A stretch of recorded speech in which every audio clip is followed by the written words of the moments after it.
The Broadcasting Standards Authority has found that One News inaccurately portrayed comments made by US President Donald Trump during a report on the arrest of the man suspected of shooting conservative activist Charlie Kirk.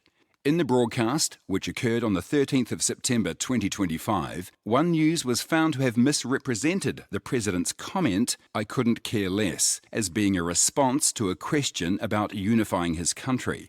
The BSA found the obvious interpretation was that the phrase related to not caring about getting in trouble for comments Trump was about to make, rather than serving as a response to the question posed to him. Although the relevant excerpt of the interview was shown later in the broadcast, the authority did not consider this resolved the inaccuracy. It ordered TVNZ to broadcast this statement.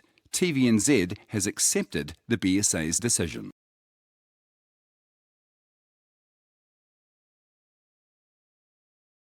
Good evening. The suspect in the shooting of American right-wing activist Charlie Kirk is now in custody. He's 22-year-old Tyler Robinson. He'll be in court next week, facing multiple charges, including an aggravated murder charge, obstruction of justice, and felony discharge of a firearm. He was arrested after confessing to his father. Authorities say Robinson had become increasingly political in recent years, but when the president was asked what he'd do to unite the country after this tragedy, he said, "I couldn't care less," blaming the radical left and vowing to go after political violence. US correspondent Logan Church with more, including the defiant words of Charlie Kirk's widow.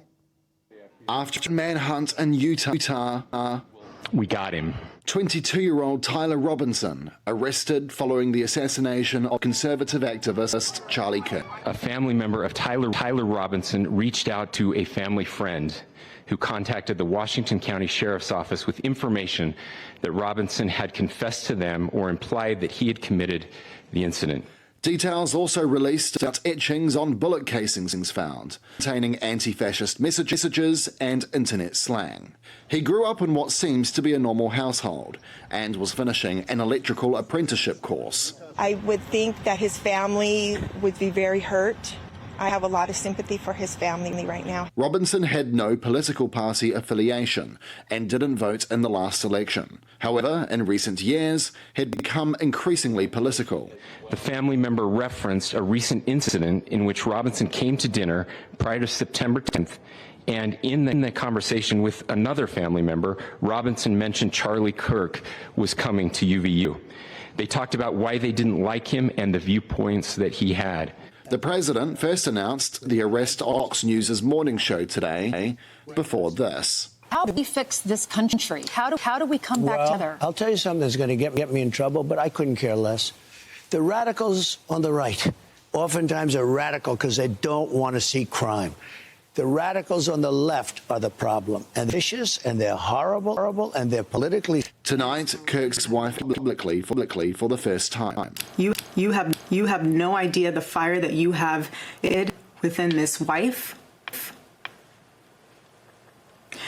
The cries of this widow will echo around the world like a battle cry. The movement my husband built will not die. That message heard not just America, but around the world. I didn't agree with everything that Charlie Kirk ever said, but I have to say that he stood for some fundamental values which I did agree with. The concern back in the US is what comes next, with both Republicans and Democrats increasingly the target of political violence, playing out in real time online. Social media is a cancer on our society right now, and I would encourage people to log off, turn off, touch grass, hug a family member, go out and do good in your community. Robinson is expected to be formally charged next week. Logan Church, One News, New York.